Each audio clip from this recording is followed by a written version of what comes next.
Viendo la playa, así que... Hola, Perdonen la buenas tardes a bruja. todos y a todas. Quiero darles la bienvenida en nombre de la Facultad de Derecho de la Universidad de Chile y del Centro de Estudios en Derecho Informático a la segunda sesión del ciclo sobre Constitución Digital, en el cual los investigadores y las investigadoras del centro nos propusimos como meta generar contenidos, discusión y debates sobre cuáles debieran ser los contenidos que la nueva Constitución debiera abordar desde la perspectiva de lo digital, no solo con un enfoque de derechos fundamentales, que es el enfoque tradicional que usualmente se ocupa en estos ámbitos, sino que en una propuesta más amplia, tanto en la forma en que el Estado se relaciona con las personas, temas vinculados a la modernización del Estado, transformación digital, y también en cómo vamos a hacer que evolucionen los derechos del catálogo a modalidades para las cuales originalmente no están pensados. Sí, ustedes saben muy bien que nuestro catálogo de derechos fundamentales recoge como una de sus fuentes principales las obligaciones de los tratados internacionales sobre derechos humanos, que poco de digital tienen, sin perjuicio que nos han permitido algunas flexibilidades.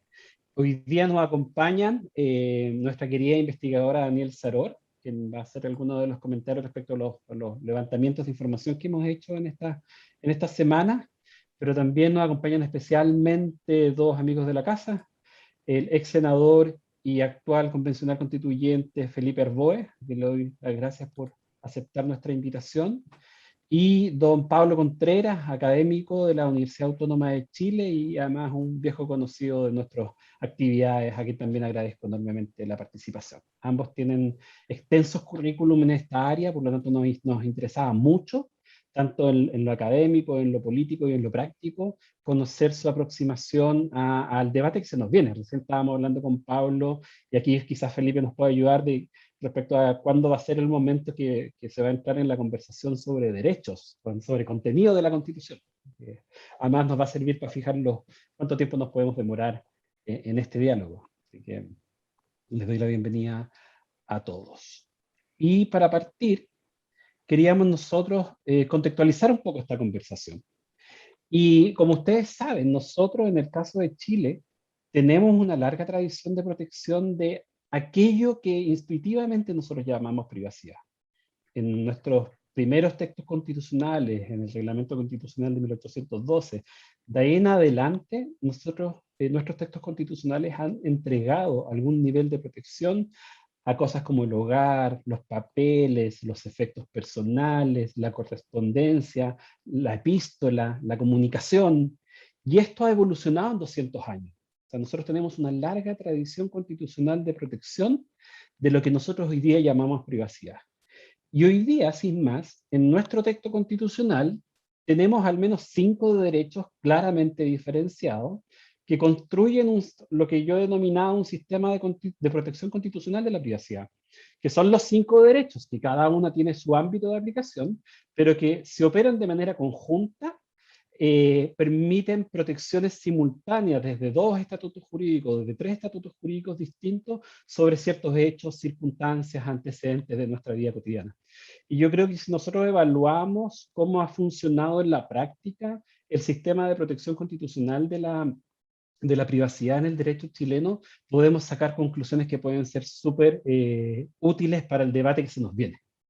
Y yo creo que una de las preguntas que me gustaría que nuestros invitados e invitadas, y anfitriona, perdón, conteste es cuánto podemos recuperar de lo que tenemos hoy día. Yo creo que hay harto antecedente en nuestro texto constitucional que puede servir de muy buena manera para lo que se nos viene.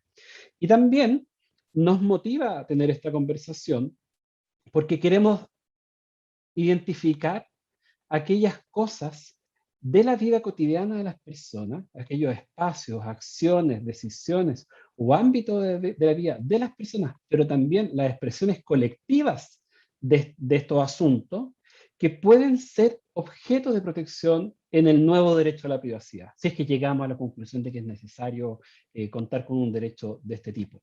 Por lo tanto, hoy día tenemos la oportunidad, creo, de traer la experiencia comparada. Como ustedes muy bien saben, si uno se acerca a la discusión sobre sobre privacidad en el derecho norteamericano, que si bien no es un derecho explícito, es un derecho que se construye a partir de distintas enmiendas a la Constitución de ese país, y también lo mismo sucede en el caso de Europa, vemos que la privacidad está estrechamente vinculada con valores de autonomía, con valores de autodeterminación, con valores de dignidad.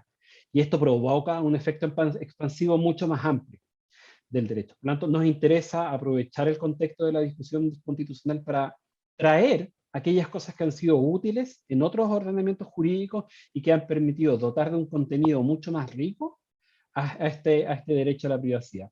Por lo tanto, ¿cuáles son algunos de los temas? Y esto es simplemente una pequeña caracterización que hemos tratado de levantar en el centro de cuáles son algunos de los temas que nosotros debiéramos empezar a incorporar en esta conversación, más allá de los 5 derechos especialmente considerados en el texto vigente, son, por ejemplo, ya lo mencionábamos en algunas de las sesiones previas, la concepción de la privacidad con una dimensión colectiva, que es algo que nosotros no tenemos habituado, no es la forma en la cual nos relacionamos con los derechos fundamentales, que están construidos muy fuertemente sobre el individuo, pero nosotros hemos considerado, y en función a diversa evidencia que existe, especialmente fuera del país, que hay una dimensión colectiva de la privacidad bastante importante. Hoy día, como somos sujetos que interactuamos en red, cuando yo protejo mi privacidad, no solo estoy protegiendo aquellas cosas que yo quiero que queden fuera del conocimiento de los demás, por mencionar alguna de las dimensiones, sino que protejo a mi entorno. Y ahí hay una discusión rica o relevante que creo que es oportuno que tengamos. También discutir algo que se discutió hace mucho tiempo atrás en Chile, pero que luego quedó rezagado, que es la discusión, la dimensión pública. ¿Qué pasa con la privacidad en el espacio público? Que es lo más obvio y evidente. Pero ¿qué pasa también con nuestra vida cotidiana en redes sociales, por ejemplo?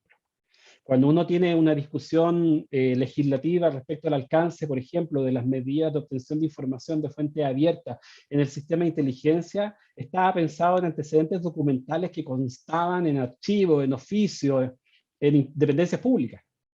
Pero cuando hablamos de fuente abierta para labores de inteligencia, fuente abierta hoy día es lo que escribimos en Twitter, lo que escribimos en Facebook, los videitos que hacemos en TikTok. Y ahí hay una discusión súper interesante. También, como ya les anticipaba, nos interesa que podamos conversar sobre la privacidad como autonomía. ¿Cuánto más allá queremos llevar el concepto de privacidad para efectos de, por ejemplo, construir un ámbito normativo que proteja las decisiones que las personas tomen sobre su propio cuerpo? Que es un debate que ha estado bastante ausente, tanto doctrinariamente y con mayor razón judicialmente en nuestro sistema constitucional. La discusión sobre la dimensión económica de la privacidad. Y aquí Daniel nos va a hacer algunos comentarios, aportaciones bastante específicos. Y finalmente, ¿qué va a pasar con nuestro Nobel? Y aquí tenemos que nuevamente agradecer y felicitar la iniciativa del ex senador Arboe del reconocimiento constitucional del derecho a la autodeterminación informativa, que era un anhelo largo de la doctrina. Yo recuerdo haber leído algo respecto cumplido, que empezó con los primeros esbozos de la idea de un sistema de protección de la privacidad que tuviera algún referente constitucional. Bueno, esos son algunos de los temas que queremos conversar hoy día y para ello creo que contamos con los mejores invitados de la plaza. Así que, sin más, quiero darle la palabra primero a Daniel, después a Felipe y después a Pablo. ¿Les parece? En una primera ronda. Al público le pido encarecidamente que haga preguntas utilizando la herramienta, sin perjuicio que si estamos bien en los tiempos, podríamos eventualmente abrir el micrófono para tener un diálogo mucho más interactivo con todos. Así que, Daniel, por favor, muchas gracias. Gracias, Daniel. Me sumo a tus palabras de agradecimiento y bienvenida a nuestros invitados esta tarde. Sin duda que es un lujo poder contar con los puntos de vista de dos personas que desde sus distintas posiciones son actores relevantes en estos temas. Como decía Daniel, nosotros hemos hecho un mapeo inicial de aquellos aspectos que nos parecen que en la discusión constitucional deberían ser, en principio, revisados, ¿cierto? Y eventualmente algunos aspectos que pudieran sugerir la necesidad de incorporar nuevos derechos. En esta sesión hemos querido concentrarnos específicamente en dos temas que quizás son basales para todo lo que viene en la discusión posterior y que tiene que ver con la idea de privacidad, el derecho a la privacidad y la protección de los datos personales, ¿ya? Como bien decía Daniel, una de las cuestiones que emergen quizás como dentro de dentro de los desafíos de la comprensión de un derecho como la privacidad en nuestros tiempos, tiene que ver con esta dimensión colectiva del derecho, esta idea de que ha sido como históricamente, como se ha entendido, que tiene que ver con este derecho a ser dejado solo, a cerrar una puerta. Hoy día se encuentra mucho más determinado también por cómo las otras personas vivan su privacidad, ¿ya? Y en ese sentido, lo que nosotros hemos discutido largamente con los otros investigadores del centro es que muchas veces esta dimensión colectiva hoy día es probable que se parezca más a la idea de vivir en un medio ambiente libre de contaminación, donde la acción de un individuo probablemente no va a tener todo el impacto necesario para poder gozar plenamente de esos derechos. Y en efecto, por más que una persona tome la decisión de no usar dispositivos móviles, por ejemplo, de no usar aplicaciones o de no usar tecnología, probablemente en su vida diaria va a estar siendo constantemente determinado por otros perfilamientos de sujetos que se desenvuelven con él en algunos aspectos de su vida, y las decisiones que se tomen conforme a ese colectivo probablemente terminen impactándolo a él o a ella, ¿cierto?, de la misma manera. Entonces, esta manera de entender el derecho a la privacidad como algo fuertemente determinado también por las prácticas en red es algo que hemos considerado que es necesario revisar con cuidado, de manera que la formulación de este nuevo derecho tenga la potencia también de generar esa protección más allá del sujeto individual. Como también decía Daniel, esta dimensión pública en la privacidad y que tiene que ver con la manera en que son desplegados ciertos mecanismos, ¿no?, de vigilancia estatal. Hoy día buena parte de las policías en el mundo entero están incorporando herramientas de inteligencia artificial que hacen más invasivo los espacios, o sea, invaden mucho más espacios de la vida de las personas, con muy poca rendición de cuenta, y permiten arribar de repente a medidas que pueden ser predictivas, que pueden eventualmente terminar generando algún tipo de menoscabo o discriminación. También hemos reflexionado acerca de la dimensión económica de la privacidad. Y es quizás aquí donde uno ve en términos más agresivos cómo se ha producido una irrupción que lo que ha hecho es que la privacidad hoy día se entienda en muchos foros como un producto que se puede comercializar, ¿ya? De manera que que es un derecho fundamental, se ha transformado en un verdadero privilegio de aquellos que pueden pagar por su privacidad versus aquellos que no les queda más remedio que participar en esta economía que lo ha vuelto en el fondo en un bien comercializable en el mercado. Y esto es particularmente grave, quizás porque este tipo de tratamiento, ¿no?, lo que hace es empeorar el acceso a la privacidad, o al menos lo hace desigual, ¿ya? Y la idea, ¿cierto?, en este sentido es a visibilizar estas consecuencias que hoy día la economía también está teniendo sobre este derecho fundamental para que en la discusión, ¿cierto?, también los contornos de esta nueva definición sean capaces de otorgar una protección que sea correcta. Bueno, en materia de datos personales, también, para los que nos escuchan, ¿cierto?, los desafíos siguen siendo grandes. A pesar de que el año 2018 Chile consagra este derecho a la protección de datos como un derecho fundamental, sin duda hoy día el despliegue de la protección de este derecho sigue siendo deficitario, básicamente porque sigue siendo un derecho cuya tutela debe ejercerse con los mecanismos constitucionales vigentes si uno quiere una rápida respuesta, porque a nivel legal, ¿cierto?, no tenemos las condiciones que permitan perseguir el cumplimiento de sus normas de una manera mucho más eficiente. Y aquí es interesante esto porque la dimensión de derechos humanos, de la protección de los datos personales, parece ser una argumentación que no ha surtido el suficiente impacto en la sociedad política, ni tampoco en los tribunales, quienes han tenido una también respuesta bastante heterogénea frente a este tema. También desde la perspectiva de la economía, esta cuestión ha también proliferado en una línea que es bastante curiosa, porque se han presentado, ¿cierto?, una serie de alternativas que ofrecen protección en respuesta a la deficitaria protección jurídica. Son protecciones que está ofreciendo de alguna manera el mercado. Volviendo a esta idea de economía de la privacidad, ¿cierto? Lo que han hecho estas respuestas o estas alternativas es ofrecer una participación al titular de los datos, sincerando que los tratamientos están produciendo un valor en el mercado, versus otro tipo de ciudadanos, ¿cierto?, que son los que pueden pagar por la privacidad. Y en este sentido, quizás el ejemplo más claro es cuando uno va al supermercado. Cuando uno entrega su RUT para efectos de fidelización y acumulación de puntos, lo que está haciendo no es otra cosa que participar de esta economía de los datos, ¿ya? Pero quien decide no entregar su RUT, por ejemplo, está conminado a pagar un precio superior por los productos que se está llevando. Y uno podría decir, bueno, a ti la privacidad te va a costar el valor total de un determinado producto. Y esas cuestiones visibilizadas con esa claridad quizás no han sido lo suficientemente amplificadas, de manera que la ciudadanía entienda bien cómo ahí se está produciendo una transacción de un aspecto que tiene que ver íntimamente con quién es esa persona, quién es esa familia, en fin.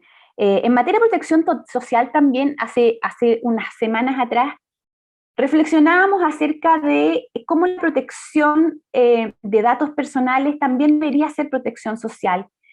En Chile, después de 2 décadas de reducción sostenida de la pobreza, por primera vez en estos 20 años recibimos las cifras alarmantes, ¿cierto?, de la CACEN, que dicen que hay aproximadamente 2 millones de pobres en Chile, de los cuales 830.000 personas son pobres extremos.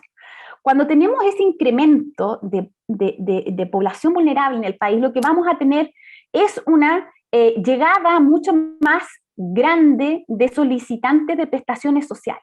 Y solicitar prestaciones sociales no es otra cosa que recurrir al Estado, quien, como contrapartida, ¿cierto?, a la entrega de beneficios, requiere la recogida de ciertos datos personales, estos beneficiarios de servicios públicos. Y es curioso, cuando uno ve la página del Registro Social de Hogares, tiene un sublema que dice tu información, tus beneficios.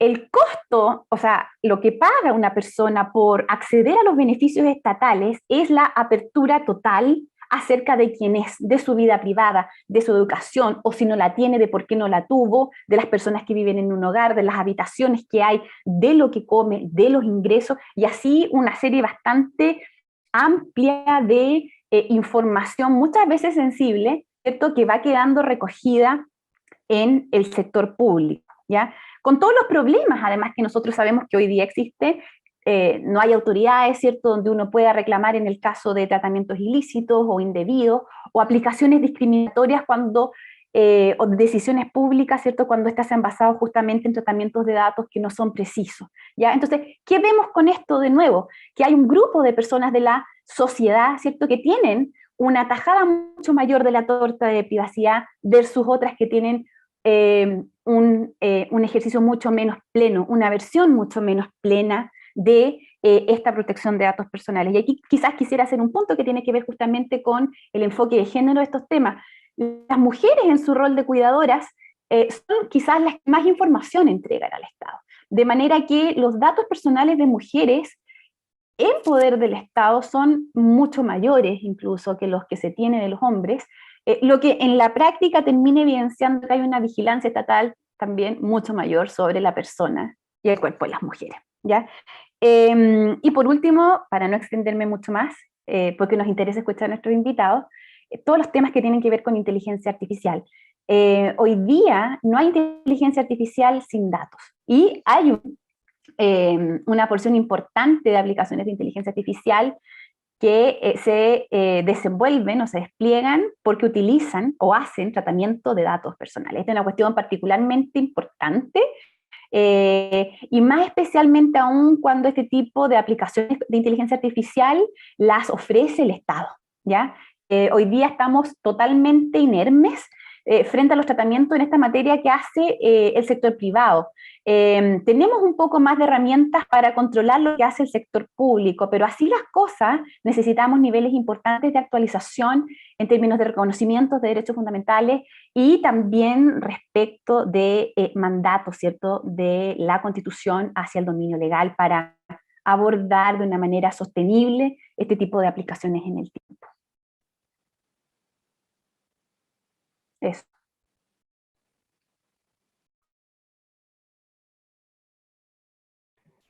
Muchas gracias, Daniel.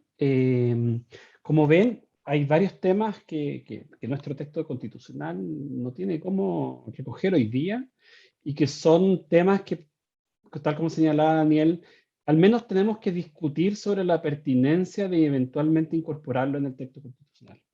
Y ese es un debate que creo que comienza ahora. Le preguntaba a Felipe cuándo cree él que va a iniciar la discusión, se va a iniciar la discusión sobre contenido, más que sobre el proceso, porque para ese hito tenemos que estar preparados todos, porque en el fondo esta va a ser el momento en el cual nosotros vamos a poder definir en democracia una constitución que esperemos nos rija por muchos años. El anhelo de muchos es tener una constitución lo suficientemente flexible como aquellos países que han logrado tener textos constitucionales que han durado décadas, incluso siglos. Y yo creo que estamos en un muy buen momento, en un muy buen clima para tener esa conversación, y por ello me gustaría mucho poder escuchar la participación de Felipe Arboe. Felipe, te doy la palabra y muchas gracias nuevamente por participar. Hola Daniel, buenas tardes. Hola Daniel y Daniel. Hola Pablo y a todos los que están hoy día presentes aquí en este encuentro. Primero agradecer la invitación, la consideración, felicitar por el encuentro. Creo que es clave que la academia, los abogados que están en el día a día y la sociedad civil pueda participar activamente de esta tremenda oportunidad que es nuestro proceso constituyente. Creo que tenemos un tremendo desafío. Esta es la primera constitución de Occidente que se va a redactar en medio de esta famosa cuarta revolución industrial, en medio de este cambio digital. Y por tanto, aquellos que plantean conservadoramente que tenemos que seguir la lógica o la estructura de la Constitución del 80, yo siempre les digo, mira, es una constitución analógica y no se puede pretender mirar la sociedad digital con la mirada de 1980 ni la del 90 y, ojo, ni tampoco la de los 2000. El cambio ha sido considerablemente importante. Entonces, porque estamos en presencia de entender el proceso. Daniel hablaba de que era como pensar más bien en un tipo de redacción que emulara a vivir en un medio ambiente libre de contaminación. Y es cierto. Porque lo que pasa es que estamos creando una sociedad paralela. Se ha creado una sociedad paralela donde los sujetos pretenden tener derechos y deberían también tener obligaciones. Entonces, la pregunta es, ¿cuál es el rol de una constitución? Bueno, las constituciones, ustedes bien saben, que tienen diferentes tipos de normas, los valores, los principios, las reglas de funcionamiento, pero también se erigen como una forma de límite al poder público frente a las libertades de los ciudadanos. En ese orden, entonces, la técnica legislativa que se pretende utilizar, o la técnica constituyente que se pretende utilizar, no va a ser menor. Porque hay algunos que han impulsado la idea, no solo en el ámbito digital en general, de llevar parte importante de las regulaciones al texto constitucional, pero a su vez crear capítulos específicos. Y la verdad es que yo creo que crear un capítulo destinado al tema digital es no entender la magnitud del fenómeno, sino que lo que tenemos que lograr es que los derechos que consagremos en esta constitución moderna, nueva, contemporánea, sean derechos que estén garantizados en su dimensión física y en su dimensión digital. Y adicionalmente, incorporar un conjunto de derechos y obligaciones necesarios para entender el desarrollo de esta nueva sociedad digital. Por de pronto, Cuando uno piensa en ciertas declaraciones que tiene nuestra actual Constitución y uno intentara emularlas en el mundo digital, uno podría perfectamente declarar que Chile es una república, pero Chile es una república democrática y digital. Y uno dirá, bueno, ¿qué importancia tendría esto? Bueno, es elevar a la categoría ya más bien de un valor, como es la democracia, y también sería entonces la calidad digital. ¿Y qué significaría eso? Significaría, por ejemplo, no estoy diciendo que esto vaya a ser así, pero estoy diciendo que podría darse. ¿Qué significaría eso? Significaría, por ejemplo, que la estructura del Estado, independiente del gobierno de turno, tenga la obligación de que todas sus leyes, reglamentos, resoluciones, actos administrativos, su estructura, tuviese su componente análogo, o analógico, y digital. ¿Por qué planteo esto? Porque lo primero que, a mi juicio, uno tiene que entender es que tenemos que observar la tecnología no como un fin, sino como una herramienta de profundización de la democracia y de la igualdad. En alguna oportunidad tuve la suerte de poder tener un diálogo franco y largo con el expresidente del gobierno español, Felipe González, quien me dijo una frase muy importante a una pregunta que yo le hice. Le dije, mire, presidente, ¿cómo hicieron ustedes para masificar el uso del tren en España? Que es una de las obsesiones que yo siempre he tenido como mecanismo de integración. Mira, me dijo, si nosotros hubiésemos concebido el tren como un medio de transporte, jamás lo habríamos tenido.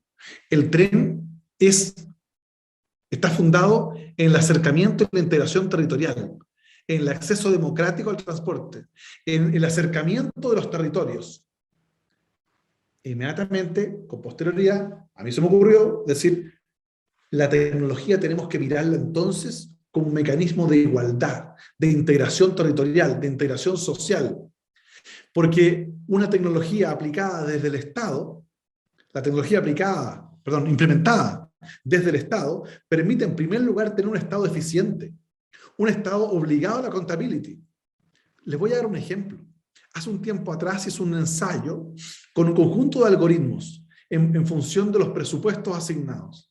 Y logramos detectar, por ejemplo, que en una municipalidad de la zona norte del país se había arrendado una camioneta marca Mahindra en 150.000 pesos por día.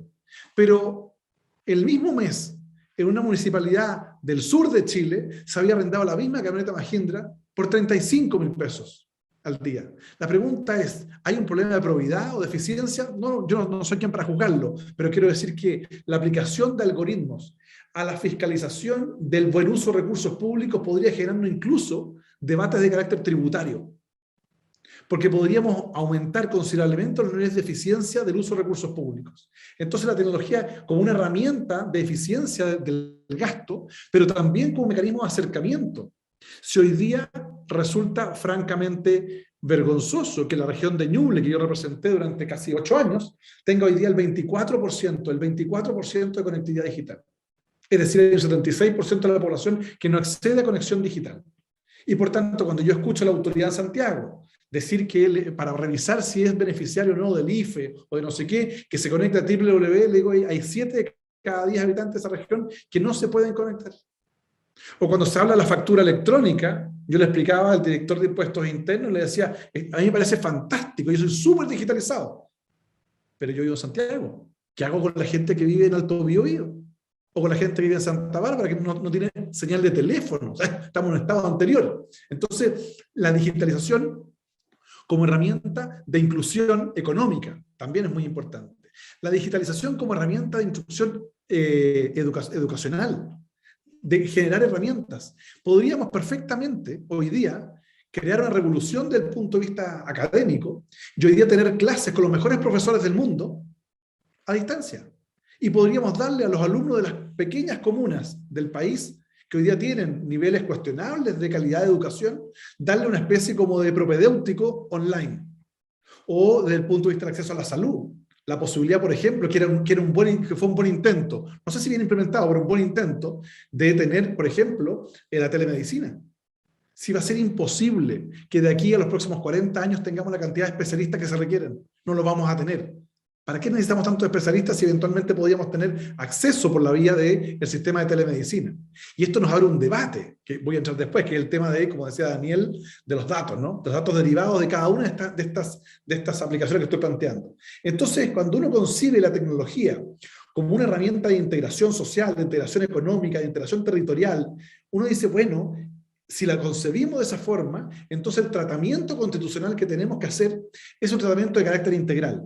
Lo primero que tenemos que garantizar, lo primero, antes que cualquier otro tipo de consideración, es el acceso a este mundo digital. Entonces ahí empieza la discusión respecto, por ejemplo, de la naturaleza jurídica y el derecho de propiedad respecto del espectro radioeléctrico. Por ejemplo, la vieja tesis, digamos, que ha instalado la Corte Suprema, que el que no lo usa lo devuelve, que es un poco la discusión respecto a los derechos de agua en su minuto, ¿no? Entonces, aquí uno puede empezar a dar discusiones, y cuando de esta discusión, que a lo mejor no tiene que ver directamente, y no está en la Comisión Digital, sino que está en la Comisión de Gobierno, vamos a ver eso, bueno, pero no es menor cómo quede regulado el tipo de propiedad o derecho que establezca respecto, por ejemplo, las concesiones de los servicios radioeléctricos. Porque si yo concibo la tecnología como un elemento fundamental y concibo el acceso y la conectividad, distinguiendo entre ambos como un derecho social, entonces, si lo considero un derecho social, esto no puede ser meramente enunciativo. Tengo que tener, como Estado, un proceso de garantía del mismo. Y ese proceso de garantía parte porque el régimen del espectro radioeléctrico tenga la posibilidad de generar no solo competencia, sino que además, no solo a través de un fondo que subsidie la demanda o la oferta, sino un mecanismo de masificación. Y por tanto, yo, por ejemplo, no avanzaría en el 5G si no tengo garantía, por ejemplo, de tener por lo menos el 80 al 90% de la población con 4G, ¿no? Porque si no, se aumenta la brecha de desigualdad y obviamente no se genera incentivo a inversiones a mejoramientos territoriales.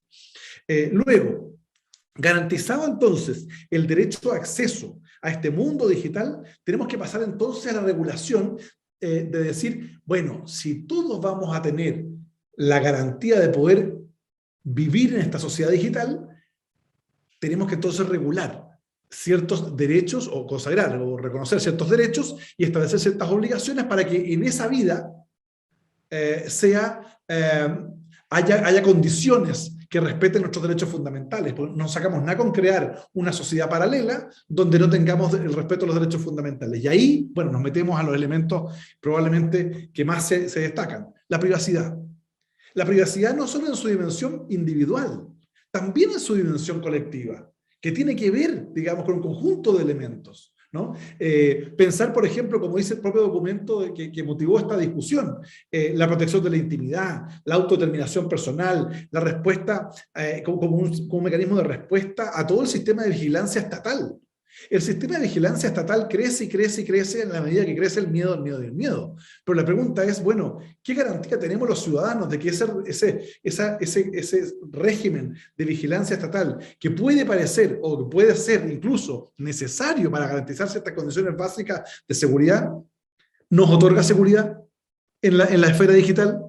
Si no tenemos garantía de que, por ejemplo, no tenemos garantía de que en materia de interceptación de comunicaciones, como no la tenemos, a mi juicio, de que esas comunicaciones que han sido interceptadas sean con debida autorización judicial, que no sean tecnologías paralelas, que no haya filtración de esas investigaciones, bueno, entonces esa dimensión no está garantizada. Entonces, creo que ahí uno empieza a establecer determinado tipo de necesidades o de garantías, una vez que ya garantizaba el acceso y la conectividad. En materia de protección de datos personales, evidentemente, lo del 2018 es el punto de partida. Es el punto de partida, y nosotros lo pusimos, recuerden ustedes, el número 4 del artículo 19, inciso segundo, y separado por una coma que dice, asimismo, porque quisimos decir que tenía la misma protección, pero era un derecho distinto, autónomo. Ese fue el sentido del concepto a sí mismo. Bueno, pero eso fue muy tímido, porque en realidad estábamos, ustedes saben que modificar la Constitución no es nada fácil, digamos, en el Congreso, pero el día que estamos en el proceso constituyente, probablemente no va a ser el inciso segundo del número no sé cuánto, sino que va a ser el propio derecho autónomo de la protección de datos personales, que no solo va a consagrar la existencia del derecho, sino que a mi juicio debiera a lo menos determinar cuáles son estos derechos con un lenguaje evolutivo, en la medida que puedan hacer otro derecho, ¿no es cierto? O sea, creo que los derechos ARCOP son el piso de la conversación, pero ya en nuestro proyecto de ley de datos incorporamos el derecho a la inferencia, que es un derecho que va a ser innovador a nivel global, que es el derecho que va a tener todo ciudadano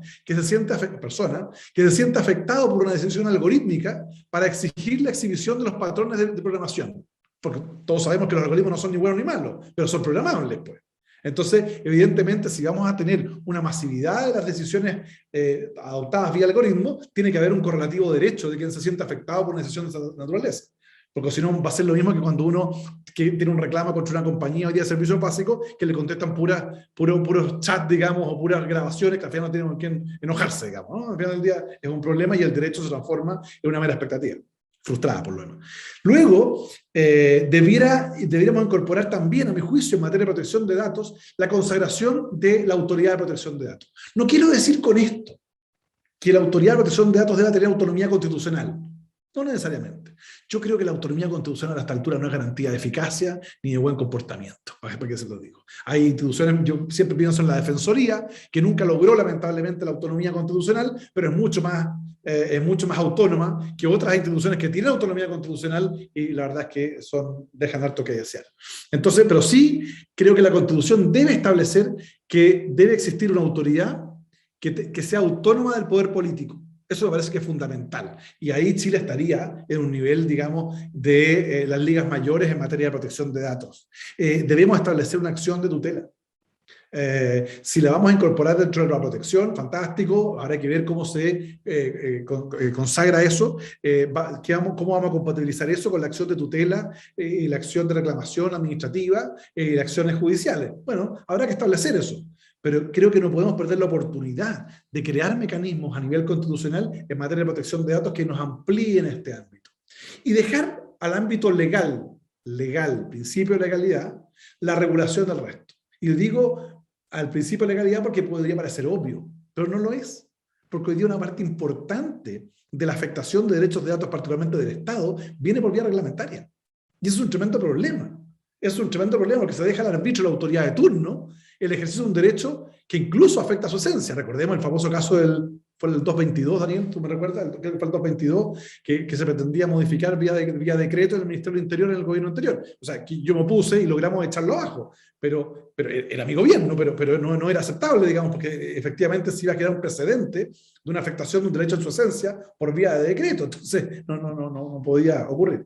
Luego de eso, debemos pensar también en cómo establecemos en el mundo digital, perdón, puse un punto aparte respecto de datos personales, en el mundo digital, otro aspecto que es la dimensión digital y la libre competencia.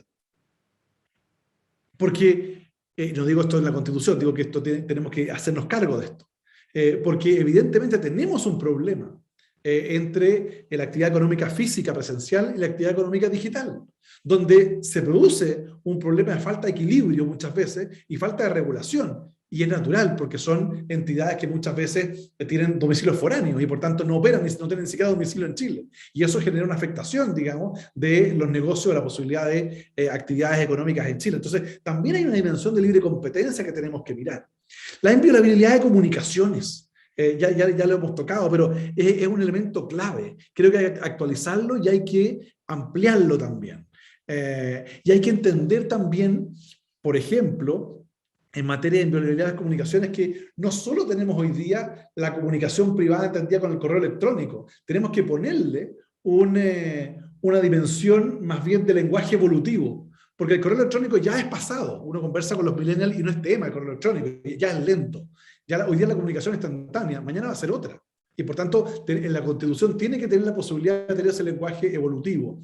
Pensemos, por ejemplo, en la inviolabilidad de las comunicaciones o de documentos reservados, que ya no solo son las cartas, no solo son los documentos físicos, ni tampoco los que están en correo electrónico, que hay todo un debate respecto de la naturaleza de un correo electrónico institucional o laboral y la privacidad que hay ahí, si pertenece o no a quien lo usa, etc., ¿no? Sino también, por ejemplo, sistemas de almacenamiento en la nube, encriptación, y otros, ¿no? Que son un elemento fundamental. Ya voy terminando. Entonces, yo diría que si nosotros queremos instalar en la constitución política una discusión de la sociedad digital, debemos entender necesariamente, a mi juicio, que la sociedad digital tiene un conjunto de dimensiones.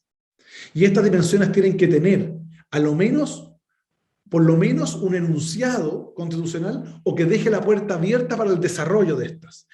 Raya para suma, incorporar la sociedad digital en la declaración valórica de la República como un deber del Estado y como derechos ciudadanos. La mera consagración del derecho de acceso no garantiza la correspondiente acción del Estado obligatoria en materia de digitalización como un elemento, insisto, de integración democrática, territorial y cultural. Muchas gracias. Muchas gracias, Felipe. ¿Cómo es posible ver? Hay varios temas que se empiezan a cruzar. Una de las cuestiones que conversamos en la primera sesión de este ciclo es conectividad, porque efectivamente tenemos un problema serio ahí.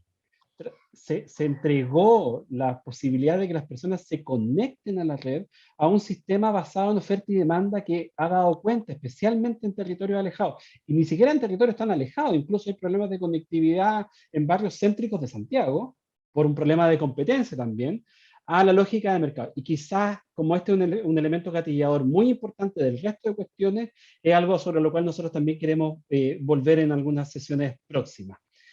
Pablo, por favor, te cedo la palabra y muchas gracias también por participar. No, gracias a ti, Daniel, por la invitación. Es un gusto estar acá en este seminario. Quiero agradecer a profesora Álvarez y a la profesora Saror. Yo leí atentamente el documento que produjo el CEDI bajo el liderazgo de la profesora Saror, y además es un privilegio poder discutir estos temas con el constituyente Arboe, que efectivamente, como bien decía el profesor Álvarez, ha liderado varios de estos temas y de hecho fue el propulsor de la moción de reforma constitucional que estableció y consagró el derecho a la protección de datos en el artículo 19, número 4 de la Constitución.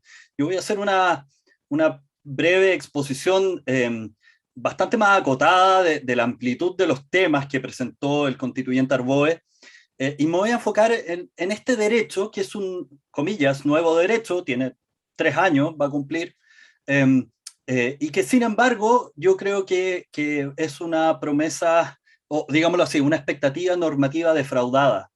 Y creo que vale la pena entender la experiencia reciente para tomar lecciones inmediatas de cara a su eventual posible constitucionalización o reconstitucionalización.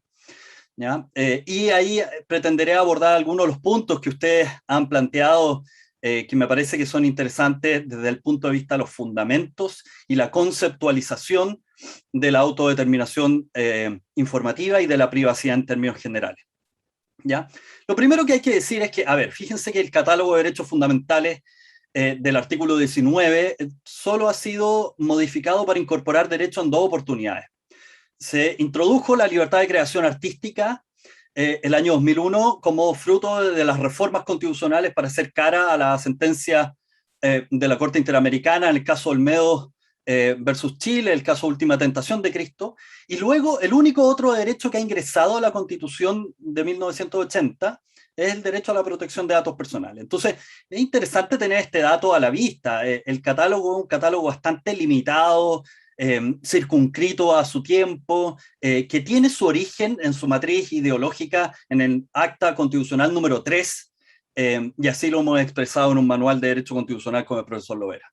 Entonces, cuando uno tiene conciencia de eso, de lo que significó constitucionalizar este derecho, uno tenía grandes expectativas de qué podía generar esto. Uno de los propósitos deliberadamente explicitados en la historia fidedigna de la reforma era intentar reforzar la protección de un derecho que se entendía implícito y que sin embargo los tribunales no le daban la efectiva tutela, que lo absorbían o lo confundía en las facultades que le brindaba al individuo de cara a la protección constitucional. Y ese era un factor. Vamos a protegerlo explícitamente para diferenciarlo del derecho al respeto y protección de la vida privada. Y el otro factor era forzar una nueva legislación. Eso está explícito en los debates, se dice por varios diputados y senadores. Bueno, ni lo primero ni lo segundo llegó. Y quiero graficar esto en 3 problemas. En primer lugar, hay una invisibilización del derecho en su aplicación jurisprudencial. Aquí hay dos líneas de caso. Esto todo parte de un texto que yo tengo, que espero que salga publicado antes de que termine la convención, pero primero hay dos líneas de caso en donde los tribunales superiores de justicia derechamente ni siquiera entran a analizar si hay un problema de protección de datos personales. El primero son los denominados casos de derecho al olvido, en donde todo se circunscribe a una ponderación bastante libre a veces de libertad de expresión o derecho a la información y derecho a la honra o respeto a la vida privada. Y a diferencia de lo que ha sido en el derecho comparado, no se hace un análisis sobre si eventualmente el derecho a la protección de datos personales, en virtud de la facultad del derecho de supresión o de cancelación que protege, debiese entrar en la ponderación. Esto ha sido criticado por la literatura. Anguita, por ejemplo, Reusser lo han criticado severamente, toda esta línea de jurisprudencia, y por lo tanto ahí tenemos un ejemplo evidente en donde en el derecho al olvido surge a propósito del derecho a la cancelación en el Tribunal de Justicia de la Unión Europea, y acá es demasiado evidente cómo está obviado en todas las ponderaciones de caso. El otro caso, en el caso de las funas.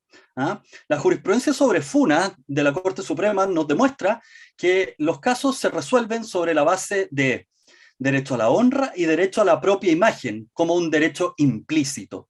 Pero sin embargo, para configurar la ilegalidad de la conducta de funar a alguien por redes sociales, utiliza la Ley de Protección de Datos Personales. Entonces, fíjate, resolvemos el caso sobre la base de un derecho implícito, pero el derecho a la protección de datos no cumple ningún rol operativo en la decisión.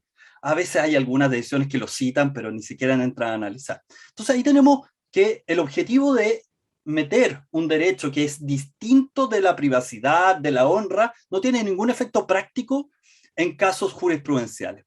También tenemos problemas de titularidad del derecho. Esto se discutió en el segundo trámite cuando se aprueba la reforma y se dijo, mira, esto es un derecho pensado para personas físicas o personas naturales. Lo planteó muy claramente el profesor Manuel Núñez. Y sin embargo tenemos jurisprudencia contradictoria respecto de aplicación de la Ley de Protección de Datos Personales, respecto de empresas en materia de casos de DICOM. Entonces, se hizo una reforma, se explicitaban las condiciones o digamos, propiedades de titularidad del derecho, y sin embargo eso no tiene eco en la jurisprudencia de los tribunales superiores de justicia. Por último, tenemos problemas de objeto y los principios asociados a la protección de datos personales. Estos son los casos, por ejemplo, en donde los tribunales superiores han validado el tratamiento de datos personales que obtienen, recolectan desde la web del Poder Judicial. Dice los casos básicamente como se trata de una fuente accesible al público, hay licitud en la obtención de los datos y por lo tanto se pueden hacer comunicaciones de ofertas de servicios judicial, etc. Y pareciera que el derecho de oposición o el derecho de cancelación o los principios de finalidad no cumplen ningún rol en resolver esos problemas de recursos de protección. Adicionalmente tenemos problemas de garantía. Y el problema más evidente es que el recurso de protección no ha sido un medio idóneo para proteger el derecho a la protección de datos personales, pero tampoco tenemos un habeas data constitucional, y el habeas data legal no tiene ningún nivel de eficacia dada su precariedad por el diseño civilista de tutela de un interés privado con cargo a los recursos del titular para efectos de arrancar una decisión sobre la ilegalidad y sancionar y eventualmente gatillar otros procesos de restablecimiento del derecho. Entonces yo quiero plantear con esto es un breve diagnóstico, pero creo que demuestra que constitucionalizar un derecho no necesariamente genera resultados en la jurisprudencia de protección, y quizás podemos hacer las cosas distintas en una nueva constitución para precisamente evitar estos problemas, ¿ya? Déjeme ponerle un ejemplo. Quizás haya que volver a explicitar algunas de las facultades que comprende el derecho a la autodeterminación informativa. Acceso, rectificación, oposición, cancelación, podemos poner portabilidad y ponemos aquellas otras que establezca la ley.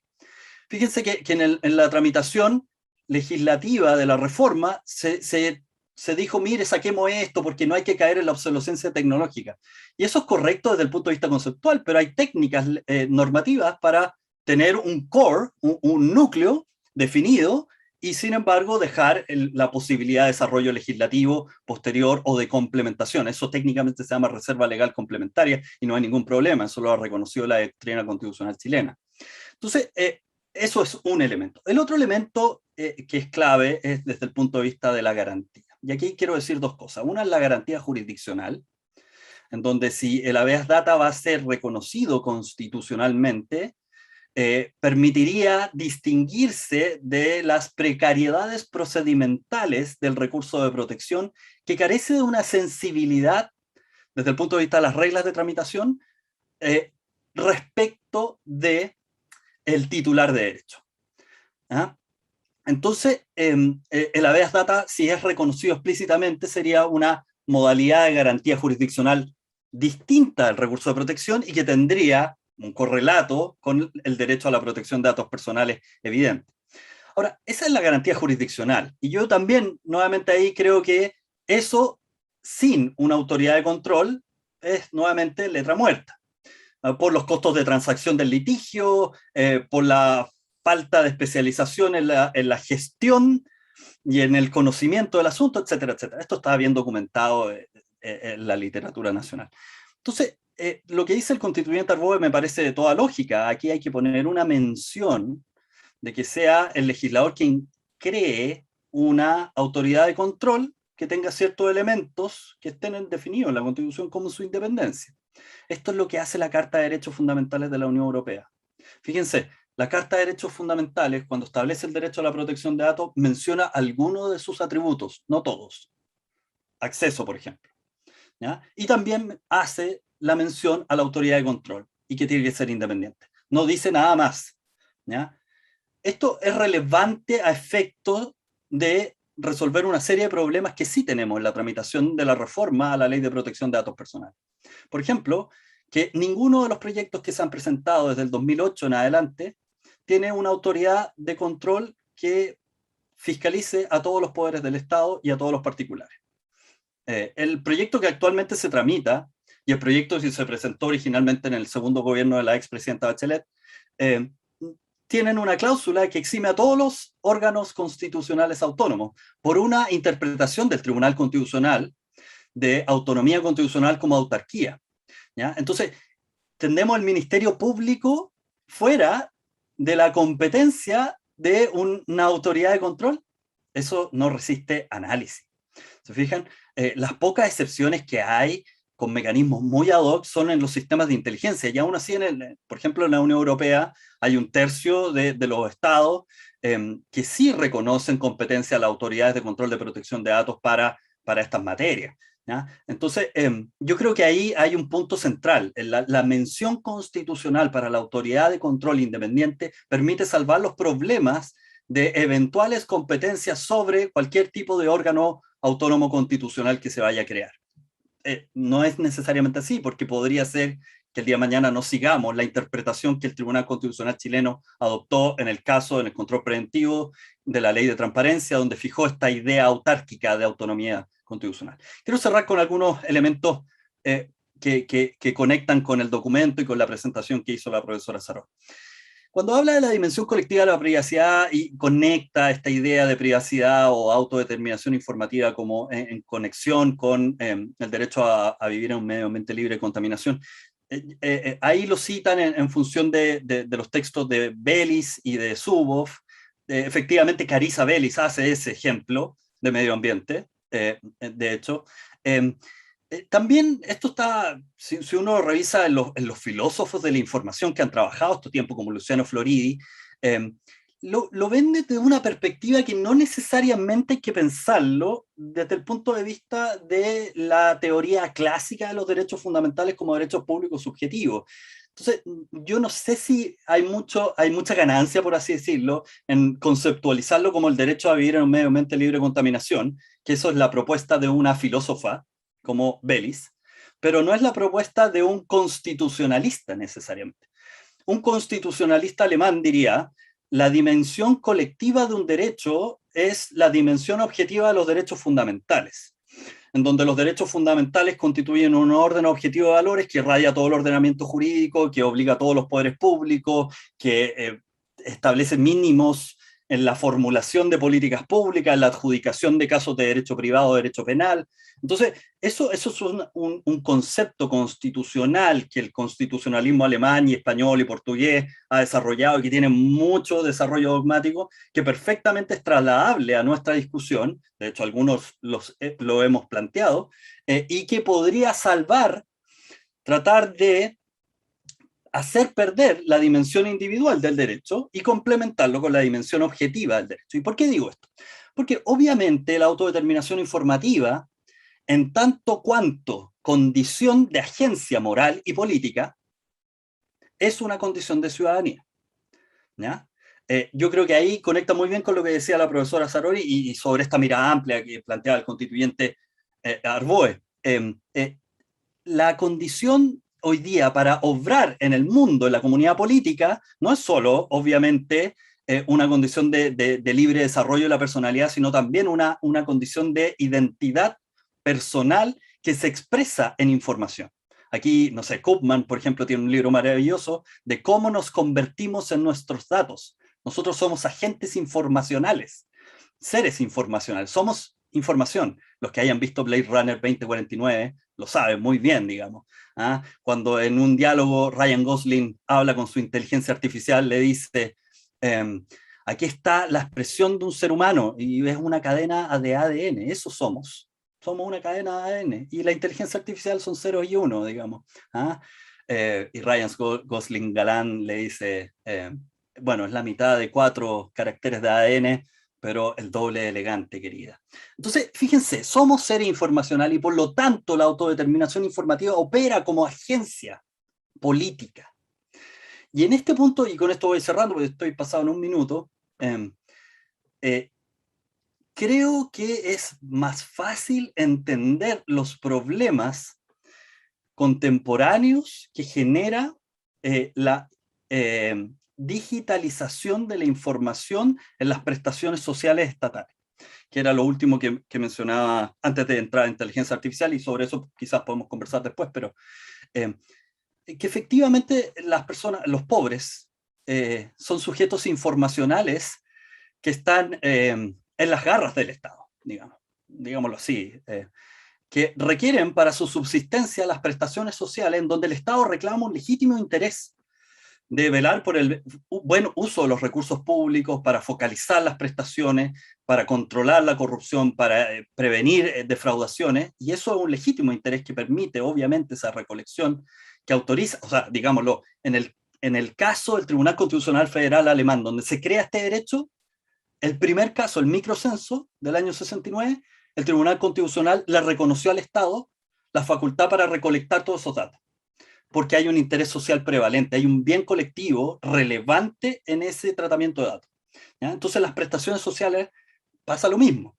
Lo que pasa es que aquí es muy significativo el argumento del realismo crítico y los critical legal studies en el plano estadounidense, que han visto cómo los derechos de privacidad son derechos que tienen una dimensión de pobreza relevante.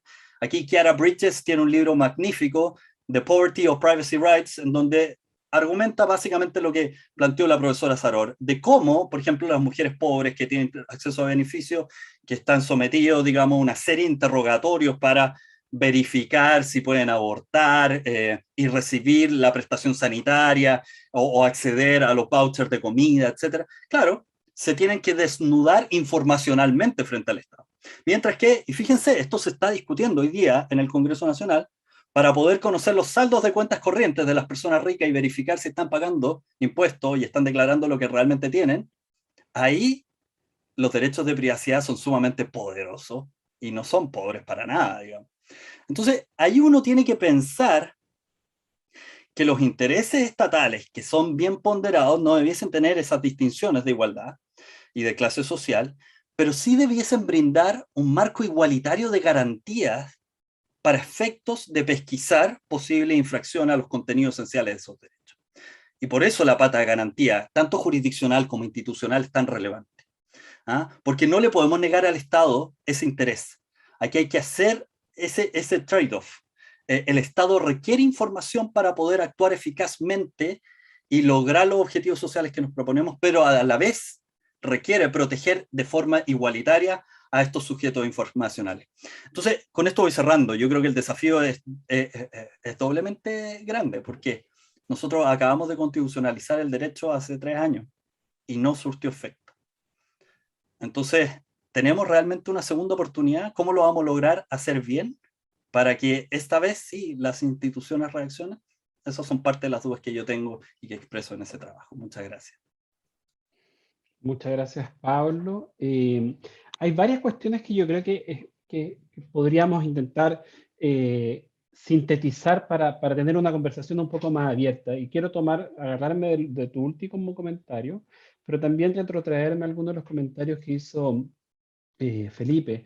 El tema de la eficacia, si lo planteamos esto desde el punto de vista de la eficacia de las reglas constitucionales que en teoría protegen el derecho a la vida privada, el derecho a la inviolabilidad de las comunicaciones privadas, el derecho a la inviolabilidad del hogar, el derecho a la inviolabilidad de los documentos privados y recientemente el derecho a la protección de datos personales, si vamos a juzgar la decisión de incorporarlo y el cómo incorporarlo en función de la eficacia, nos quedamos sin derechos. Porque yo he hecho un estudio de trayectoria de la jurisprudencia constitucional desde 1980 respecto a la 19 número 4 y 19 número 5, y varios de los casos que mencionaba Pablo en su intervención son paradigmáticos de que en realidad el derecho a la privacidad que existe a los ojos de los jueces constitucionales es un derecho a la honra. Todo lo resuelven con honra. Es impresionante. De hecho, en una segunda versión del documento que ustedes tuvieron a la vista, que es mucho más particularizada, en la cual nos interesaba poder conversar con ustedes primero, lo que nosotros identificamos es que desde el 80 en adelante, los recursos de protección, la interferencia indebida del derecho a la honra en la materialización de la protección del derecho a la privacidad es tal que nuestra sugerencia a la Convención Constitucional es que hay que eliminar la referencia a la honra en la Constitución, porque este ruido finalmente se comió la señal principal. Y hasta el día de hoy es posible ver sentencias de la Corte Suprema en acciones de protección donde resuelven un problema de privacidad recurriendo al estatuto jurídico de la honra. Y eso es extremadamente problemático y tiene una consecuencia directa. En los 40 años que lleva vigente la norma, no hemos sido capaces de dotar de un contenido específico al derecho a la vida privada.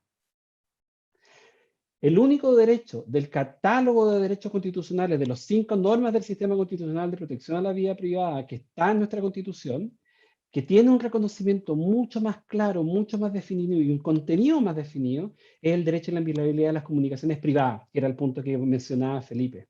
Nosotros hemos logrado cierta coherencia en la forma que se ha entendido el derecho a la inviolabilidad de las comunicaciones privadas como un derecho genérico, neutro tecnológicamente, que protege el acto comunicativo más que el medio comunicativo, sin perjuicio de algunas decisiones específicas del Consejo de la Transparencia. Pero al menos en la jurisprudencia constitucional existe un correlato sostenido en el tiempo, ¿ya?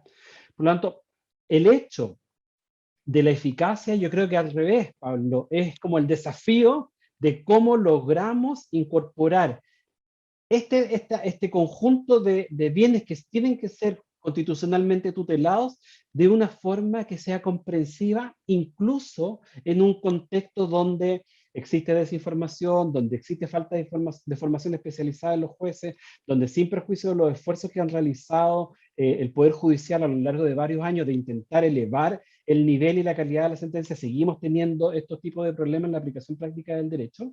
Yo creo que el desafío está ahí, ver de qué manera se construyen normas que permitan que operadores jurídicos de todos los niveles lo comprendan adecuadamente. Justo antes de entrar en el seminario, vi una noticia de un recurso de protección que interpuso una ex modelo muy famosa contra un juez de garantía, que la Corte nos ha dicho muchas veces que las sentencias, las decisiones de juzgado, perdón, un juzgado de familia, que las decisiones de jueces no son impugnables vía protección, pero hoy día la Corte Suprema, o hace unos días atrás la Corte Suprema, admitió a tramitación 1, porque la entidad de la infracción es tal que si no lo hace, la indefensión que provocaría en la vida privada de las personas sería de tal entidad que ya olvidémonos de la discusión constitucional. El caso era un ex marido, una expareja que puso una cámara de video en el dormitorio y en el baño de su expareja y pretendió ocupar esa información como prueba en un juicio de familia. Y el juez de familia aceptó esta prueba. Por lo tanto, lo que quiero traer a colación a esto es, Si nosotros nos centramos en la eficacia, vamos a hacer un diagnóstico brutal. No hemos tenido protección al derecho a la vida privada en 40 años, no hemos tenido protección al derecho fundamental a la protección de datos personales en los 3 años que lleva vigente. Pero eso, en mi opinión, debiera operar más como un gatillante para buscar la mejor fórmula. Y aquí me quiero conectar con uno de los comentarios que hizo Felipe, en el sentido de, quizás la propuesta normativa del 2018 fue demasiado tímida. Y quizás tuvimos que haber avanzado mucho más en el reconocimiento al menos de los 5 derechos que legalmente estaban reconocidos en ese minuto, como darle un contenido normativo más explícito. Y aquí una pregunta para ambos. Si nosotros, solo de lo que hemos conversado ahora, podríamos construir 5 artículos distintos. Si vamos a una constitución de declaraciones, de textos sintéticos, parece no ser una vía idónea para intentar reconocer estas particularidades o este nivel de detalle que este tipo de discusiones han generado. Entonces, una pregunta que a mí me gustaría hacerle, y antes quiero darle la palabra a Daniel para que haga algunos comentarios, es, ¿vamos a ir en este caso particular a una propuesta de mínimos? ¿O vamos a ir más bien en un camino, o ustedes creen que deberíamos ir un camino de normas mucho más detalladas? Porque la diferencia, en mi opinión, se corre. Yo tengo una postura, yo soy maximalista, yo prefiero poner la mayor cantidad de cosas en la Carta Constitucional, aunque parezca un árbol grande. Porque la experiencia ha demostrado que si la Constitución no lo dice, no lo menciona, la posibilidad de lograr una protección efectiva es relativamente baja. Ya lo hemos visto con vida privada, que es extremadamente sintético, lo hemos visto con protección de datos personales, y ha funcionado medianamente en inviolabilidad, pero es porque teníamos una tradición mucho más larga. Pero antes de que nos respondan, Pablo y Felipe, quería darle la palabra a Daniel. Sí, es bien interesante en realidad escuchar los diferentes puntos de vista, que en general son bien convergentes en torno a las urgencias y temas importantes de discusión. Yo quisiera detenerme quizás en un comentario a propósito del diseño institucional y la recogida de datos personales, por ejemplo, de parte del Estado. Cuando uno está enfrentado, ¿cierto?, a necesidades múltiples y recursos escasos, por supuesto que conceptos como la focalización cobran relevancia indiscutida. Sin embargo, yo creo que este tema también es muy, sirve mucho, ¿cierto?, para visibilizar los problemas que existen también hoy día en el diseño del sector público. Hoy día, buena parte de los organismos que entregan prestaciones hacen su silo de información y datos sensibles de los ciudadanos se pueden recoger tantas veces como organismos públicos que entregan prestaciones estatales existan. Y eso es algo que la discusión constitucional, cuando aborden los temas de reforma del Estado, deberían tener especialmente presentes, porque mientras más organismos hayan recogiendo información sensible, más veces se multiplica el riesgo de seguridad, que esta información sea vulnerada o sea usada de manera indebida, ¿ya? Entonces, aquí quizás esta es una cuestión mucho más del dominio legal, pero sin duda la gobernanza de datos en el Estado debiera ser un tema que tiene que estar presente al momento de diseñar cómo se va a proteger al ciudadano en esta dimensión digital. Eso es una cosa importante, porque también lo que uno aprecia hoy día cuando conoce el sector público a nivel, cierto, orgánico, legal, es que no todos los organismos públicos tienen las mismas obligaciones en materia de reserva, secreto o confidencialidad. Y es importante distinguir que estos son conceptos cuya intensidad es bien diferente, donde es lícito que existan organizaciones que por el nivel de compromiso, ¿cierto?, la información con la vida de las personas, esta información esté sujeta a niveles más estrictos de reserva o secreto, versus otros donde la apertura tenga reglas o niveles más flexibles, ¿ya? Entonces esta es una cuestión que yo consideraría como indispensable en una discusión de reforma del Estado a propósito de la información sensible que recoge las personas. Una cuestión quizás más de orden sociológico a propósito de lo que menciona Daniel Álvarez, tiene que ver justamente con que claro, el panorama puede ser infinitamente más opaco en el sentido de que a lo mejor no solo no fue eficaz la regla de protección de datos, tampoco lo fue la de privacidad. Pero quizás aquí es importante tener presente que la sociedad chilena de los últimos 40 años no fue, o quizás más, de los últimos 60 años, fue una sociedad que se desarrolló en un espacio con muy pocas libertades, con muy poca libertad de expresión, y con una privacidad también amenazada durante el periodo de la dictadura, y que en consecuencia se proyectó a lo que fueron las décadas posteriores en democracia. La privacidad es una dimensión de la libertad. Y la impresión que yo tengo es que la Constitución debería proyectar sus reglas a una sociedad que es diferente, a una sociedad que va a vivir sus libertades de una manera mucho más plena y mucho más consciente de los riesgos que la amenazan. Y en ese sentido, quizás, al imaginar estos temas, al reflexionar estos temas, uno tendría que hacerlo consciente del pasado que arrastramos, pero despojados también de esas restricciones, porque la sociedad que ha permitido, ¿cierto?, esta deliberación constitucional es una sociedad muy diferente. En ese sentido, quizás yo soy una optimista acérrima y tiendo a pensar que tal vez esta falta de eficacia, ¿no?, de la protección de datos es un poco una consecuencia de arrastre de lo que ha sido la falta de libertades de la sociedad chilena, de la comprensión institucional completa de una generación que no conoció en plenitud el ejercicio de estos derechos. Haciendo un punto a lo que han mencionado cada uno, lo que dice el constituyente Arboe, ¿cierto? Si esto va a ser un artículo, un capítulo, claro, es una cuestión que se verá en definitiva, pero yo pensaría que la reflexión de los temas digitales debería ir siempre asociado a una reflexión muy, muy transversal de la ciudadanía y cómo ésta se expresa finalmente en la longitud completa del texto constitucional. Nosotros podríamos perfectamente pensar en una redacción de un capítulo de ciudadanía digital o de libertades de la sociedad de la información, pero lo cierto es que si uno comienza a analizar el catálogo completo de derechos fundamentales, buena parte de ellos tienen una dimensión digital. ¿Ya? Hoy día salud, educación, trabajo, igualdad ante la ley, no discriminación, el mismo derecho de propiedad. O sea, yo no puedo ejercer un derecho de propiedad si yo no tengo una conexión segura que me permita participar del mercado de la economía digital. ¿Se fijan? Entonces, hoy día yo con dificultad veo, o sea, me cuesta ver espacios donde no existe una proyección de la ciudadanía digital.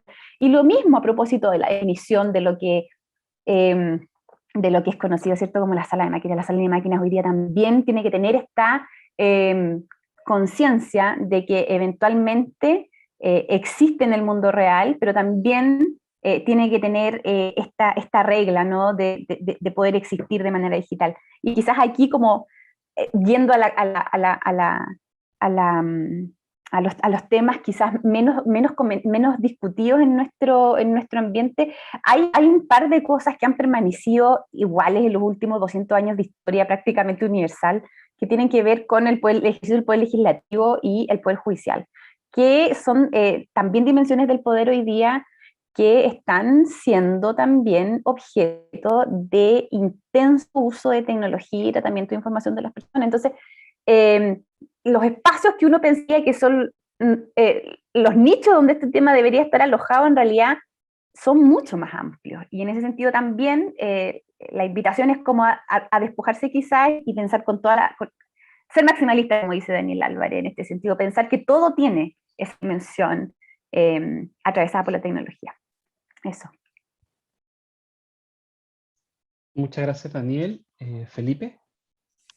Sí, yo a ver, me sumo a lo que se ha planteado acá. Creo que lo importante no es si tenemos un capítulo o 5 artículos, sino lo importante es cómo logramos instalar un ecosistema jurídico constitucional que permita desarrollar, valga la redundancia, un ecosistema normativo legal que transforme a la protección de datos y como derecho, pero también a la protección de los derechos de la sociedad digital en derechos reales y no en meras expectativas.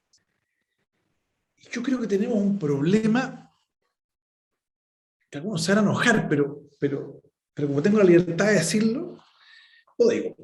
Yo creo que tenemos una justicia tremendamente analógica y arcaica en Chile. Hasta los jueces más jóvenes no entienden nada en materia de protección de datos. Es bien increíble. Hay algunos que sí se han preparado, se han formado y eso es importante. Pero si uno tuviese que hacer una especie como de censo, producto de las obligaciones que tienen, digamos, conocen pocaso de esto. Yo recuerdo una sentencia contra la norma constitucional expresa, de la Corte Suprema. Y cuando me reúno y voy después, no era un caso particular, sino que lo hice desde el punto académico, político, digamos. Y fui y me reuní con un par de ministros y les dije, mire, ¿sabe qué quiero contarle? Que usted falló contra la Constitución. ¿Pero cómo? Sí. Usted dice en este fallo que no hay protección de datos personales. Año 2019, fines. Y aquí está la norma. Ah, pero yo no sabía esto. Tenemos un problema.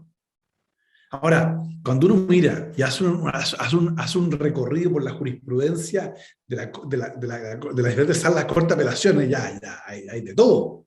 Hay de todo tipo de interpretaciones, todo tipo de normas. Como dice Daniel, probablemente la honra se lleva por lejos, digamos, todo tipo de situaciones. Pero cuando uno se va al Consejo para la Transparencia, supuestamente el mandatado para velar por la protección de datos personales en el mundo público, bueno, y tiene casos como el del Ministerio de Educación, donde por un fallo dirimente del presidente, permiten que se utilice la base de datos del Ministerio de Educación, que tiene una política de datos publicada y que la circunscribe exclusivamente para usos académicos y de organización administrativa de las clases de los niños, y que permiten que eso, que explícitamente lo dice la política del propio ministerio, se use para opiniones políticas de un proyecto de ley, el Consejo de Transparencia, yo digo, ahí tenemos un problema más estructural. Entonces, es evidente que uno puede tener un derecho constitucional que puede haber sido redactado de manera maravillosa, pero si las estructuras encargadas de dar la aplicación no lo entienden o no lo quieren entender, tenemos un problema. Porque los derechos no son la enunciación constitucional o legal. Los derechos son aquellos que efectivamente la ciudadanía puede ejercerlos. Y se sientan amparados. ¿Y amparados por quién? Por las instituciones encargadas de darle amparo o tutela a estos derechos. Y ahí tenemos un problema. Entonces yo creo que uno efectivamente debiera avanzar en la consagración del derecho de la protección de datos en la Constitución mucho más amplio. Pero en paralelo hay un trabajo de formación judicial y de formación o exigencia de la instalación de la entidad autónoma de carácter administrativo para resolver los problemas, que es clave. Si no, cito la frase de nuestro padre de la patria, hoy día bastante vilipendiado, don Bernardo Higgins, quien se permitió decir: ¿no será que esta naciente nación consagre en su nueva constitución más derechos de lo que sea capaz de garantizar? Y yo creo que el problema que tenemos es que uno puede hacer un tremendo árbol, pero si no somos capaces de crear una institucionalidad de verdad que permita ejercerlo, vamos a estar creando una nueva frustración en la ciudadanía. Ahí yo tengo un punto que me parece preocupante, ya no tiene que ver con esto, tiene que ver en general con el proceso constituyente.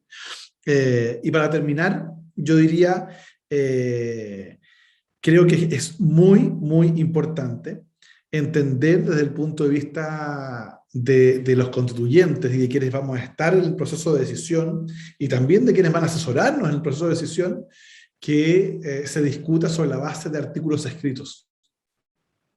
Es decir, esta discusión, si queremos nosotros orientarla a instalar una determinada visión, los que estamos acá, más otros y otras, tenemos que proponer un articulado. Texto. Porque de lo contrario, la creatividad en el momento puede llevar a cualquier cosa. Porque estamos llenos de eslogan, pero a la hora de redactar el punto y la coma, si no hubiésemos puesto el asimismo, probablemente el derecho a protección no hubiera existido como tal, quiero decirlo. Pero claro, cuando tratamos de poner los derechos ARCO, bueno, el gobierno de la época nos dijo no, Y no pasa esto. Entonces la pregunta era, ¿qué hacemos? ¿Nos mantenemos sin derecho constitucional o constitucionalizamos esto y abrimos la puerta a esta lógica, ¿no? Y por lo menos algo es algo, pero es cierto.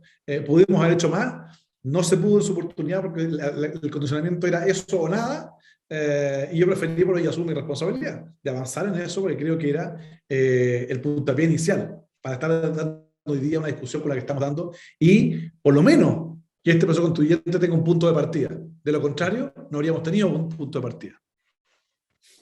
Muchas gracias, Felipe. Pablo.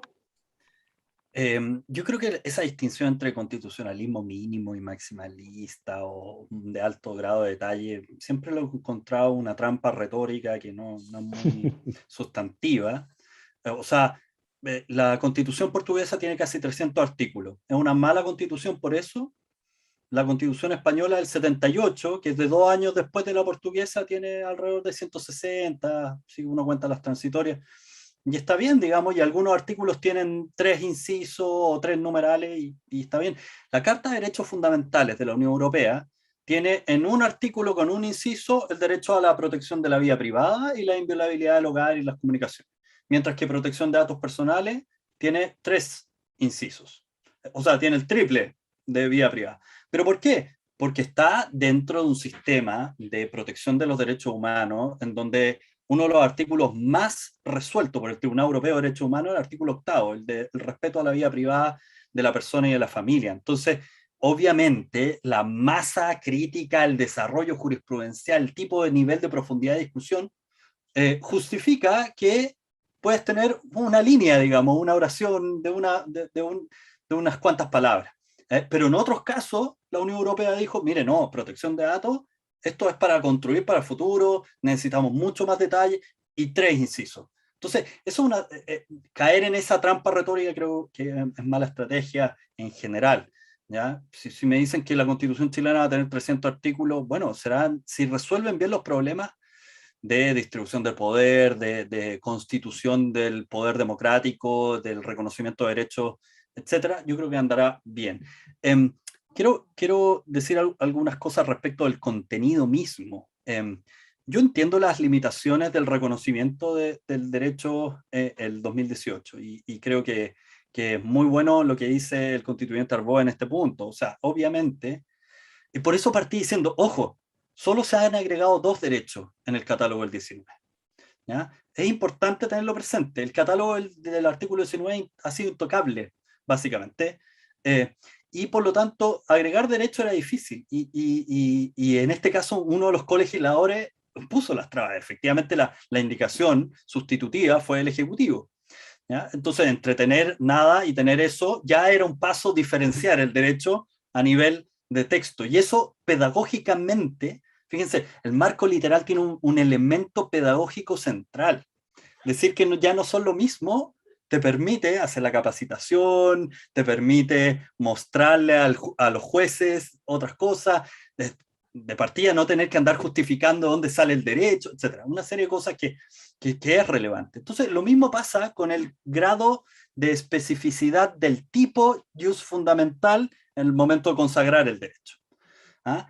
No nos bastó una mención genérica de derecho a la protección de datos personales. Ahora, la tipicidad jus fundamental debiese enumerar algunos atributos del contenido esencial, por ejemplo, para que no quepa duda. Ese marco literal permitiría esa función pedagógica, no solo respecto a la ciudadanía en general, sino a los operadores del derecho. Entonces, ahí yo creo que hay un punto relevante en esto, y por eso daba el aprendizaje estos últimos 3 años con reforma constitucional, no antes de la reforma. Y por último, yo estoy totalmente de acuerdo en que esto es un problema del sistema de enforcement. Y aquí sí discrepo de una precisión que hacía profesor Álvarez. Es cierto que yo estoy de acuerdo que básicamente la jurisprudencia de las Cortes no diferencian privacidad con honra. ¿Ya? Y de hecho los casos de Funa son bien significativos en ese sentido.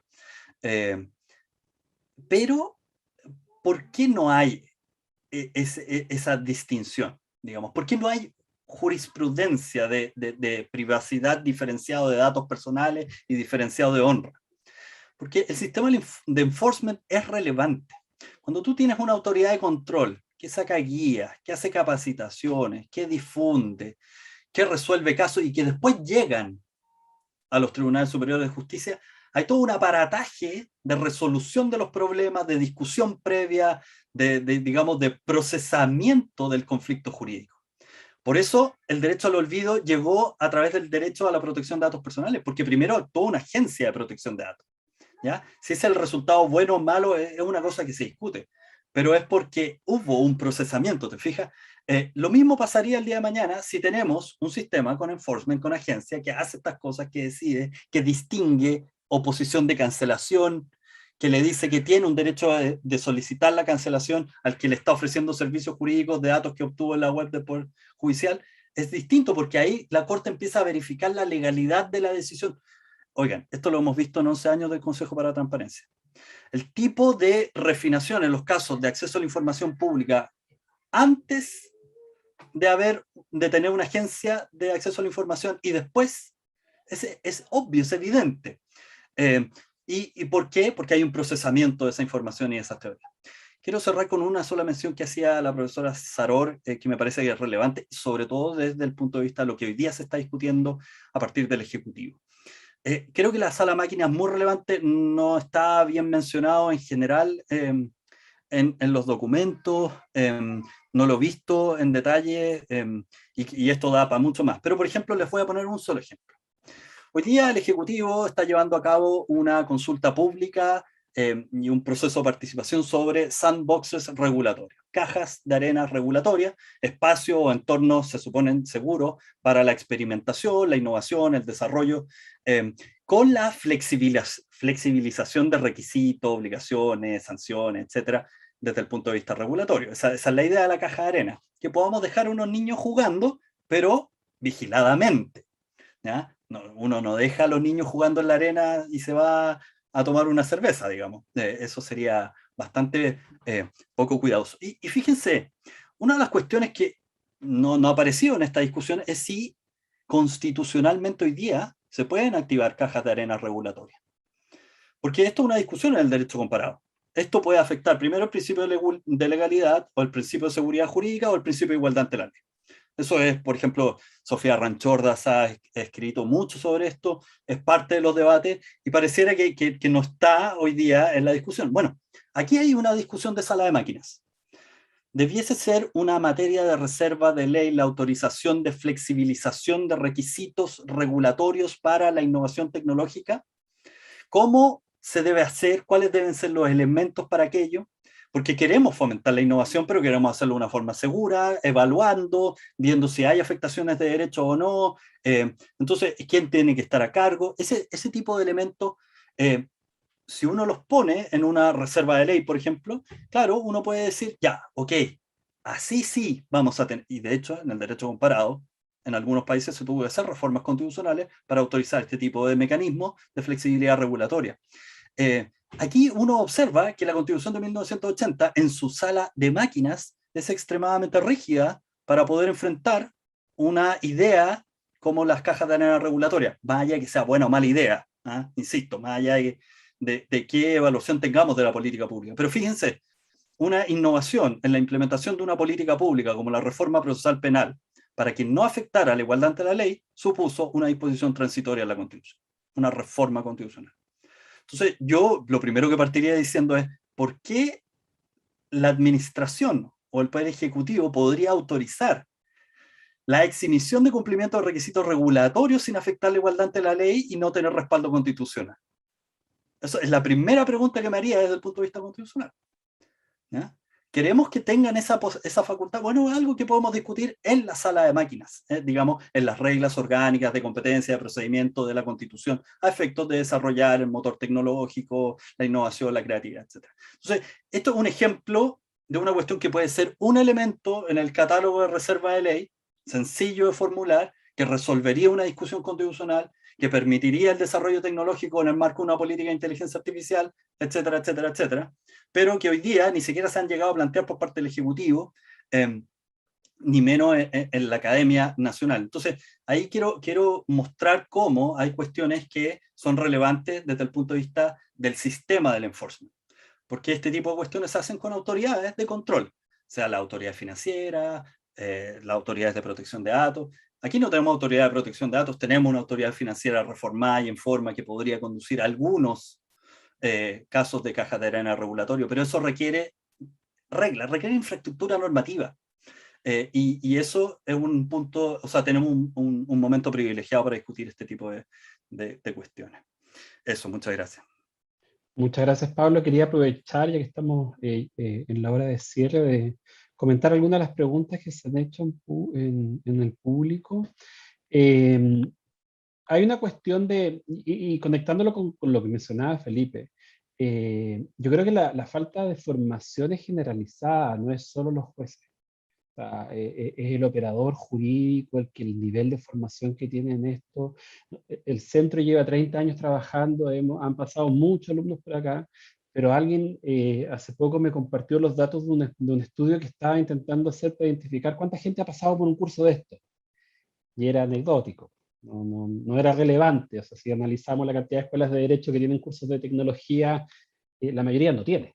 Esa es la realidad hoy día. La mayoría no tiene cursos de tecnología en el pregrado. Por lo tanto, es un problema bastante transversal y a propósito de algunos de los comentarios que nos hicieron del público. Pero también, a propósito de la pregunta de Ginter, de respecto a qué rol puede tener la agencia de ciberseguridad, bueno, esa es una discusión bien de rango legal, que escapa un poco de la discusión sobre reglas constitucionales, pero sí hay algo interesante. Cuando yo decía esto hace 4 o 5 años atrás me tildaban de loco, porque en algún minuto insinué que quizás la discusión sobre institucionalidad en datos personales se resolvía creando la mega agencia de protección de datos personales y ciberseguridad. En algún minuto además le puse acceso a la información pública y ella me dijeron, no, ¿qué pasó contigo? Pero si nosotros pensamos como en el sustrato objeto de protección, ciberseguridad y datos comparten casi todo. De hecho, a mí cada vez me gusta más la idea. Sí, yo tengo una cierta preferencia por el Consejo, porque a diferencia de lo que señalaba Felipe, yo encuentro que después de haber analizado un montón de decisiones durante un año completo, cuando tú logres reducir el universo de casos a un porcentaje menor, no sé, el 1 o el 3% de los casos donde podéis tener un problema, la buena noticia es que resolviste bien el otro 97% de los casos. Y acá lo conecto un poco con el comentario de Pablo. La existencia de un órgano que dirima antes de lo que llega a la Corte no solo mejora la calidad de la respuesta, sino que si el órgano administrativo, la autoridad de control, resuelve de una forma meridianamente razonable, va a generar deferencia en el órgano jurisdiccional que va a controlar esa decisión. Y hace unos días atrás revisábamos algunos números y no sé, un poco más del 90% de las decisiones del Consejo son ratificadas en la Corte, que es un dato también importante. Y esto también pasa con otros órganos especializados, el Tribunal de Defensa de la Libre Competencia. Bueno, ahí se ha generado un pequeño conato, pero en general, cuando yo tengo órganos especializados que me resuelven los conflictos, la atención en la eficacia del ejercicio de derechos fundamentales baja. Y eso es algo que tenemos que incorporar y quizás que debiéramos pensar en esa mención que señalaba Felipe respecto a la mención específica en la regla constitucional de una autoridad. Yo creo que parece ser un camino bastante idóneo. Y hay una pregunta para Daniel que yo creo que sería interesante que pudiera abordarla en los 7 minutos que nos quedan para no abusar del tiempo de nuestros invitados. ¿La ves directamente? ¿La tienes en pantalla, Daniel? Respecto a la dimensión económica de la privacidad, si puedes explayarte un poquito más de eso, que es algo novedoso en nuestro medio. Hace referencia a la venta de aspectos de la vía privada, que por lo mismo se entiende tienen menor protección constitucional, ¿no presentaría problemas en la confusión de derechos y mercancías? Bueno, es justamente, a ver, todas estas son discusiones en curso, y es difícil ser categórico en momentos en que estamos todos tratando de influir en el destino que se le da a ciertas definiciones como esta. Lo cierto es que desde la perspectiva, ¿cierto?, de las reglas de consumo, hoy día las reglas que parecieran gobernar el tema del tratamiento de datos han ido por la línea de sincerar que la información que se recoge de las personas se ha constituido en una especie de mercancía diferente a la que uno normalmente habría asociado a este concepto.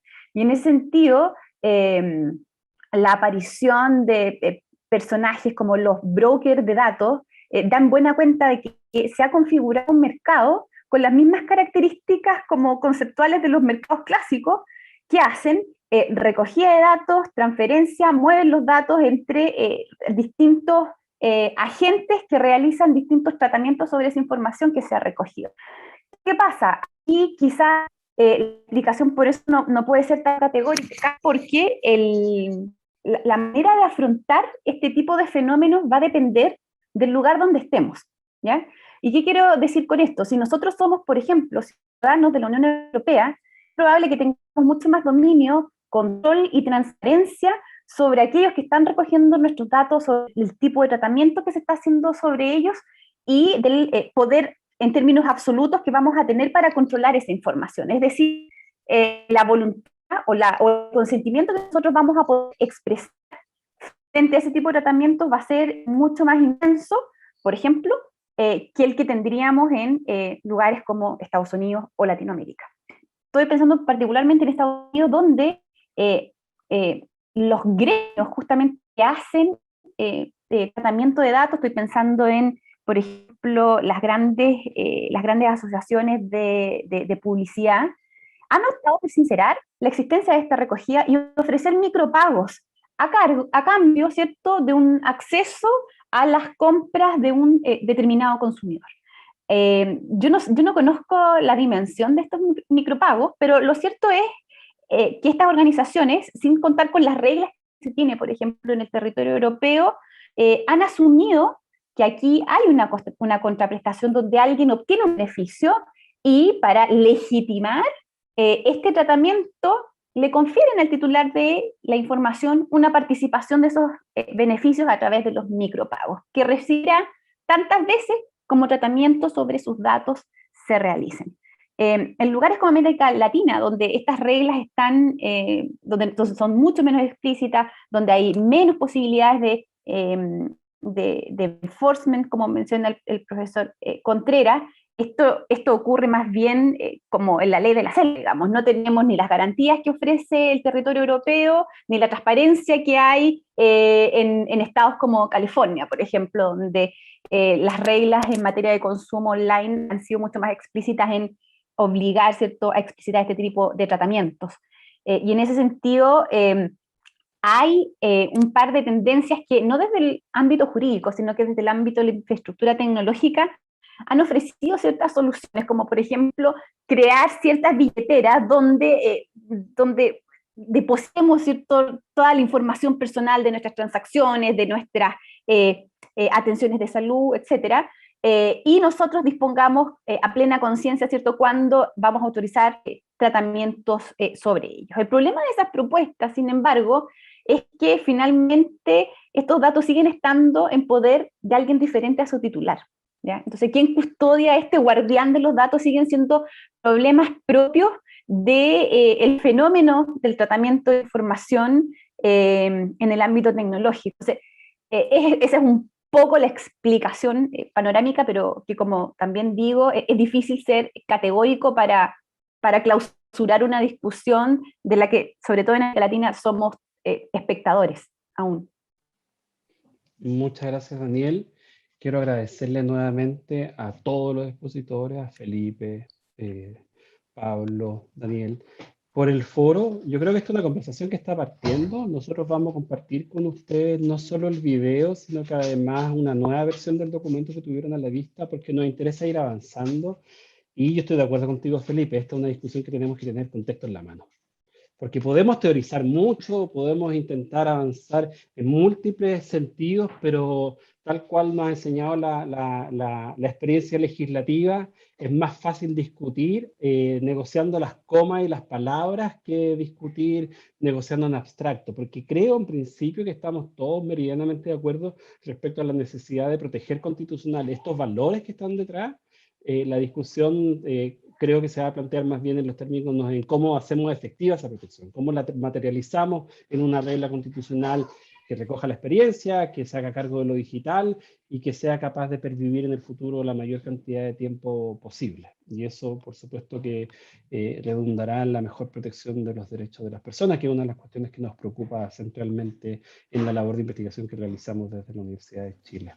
Así que, sin más, le agradezco enormemente a todos los espectadores que nos acompañaron durante este tiempo y esperamos poder verlos en la próxima sesión que se realizará el primer miércoles del mes de octubre. Y se nos acabó el año, compañeras y compañeros. Se fue, Ni cuenta, ya fue.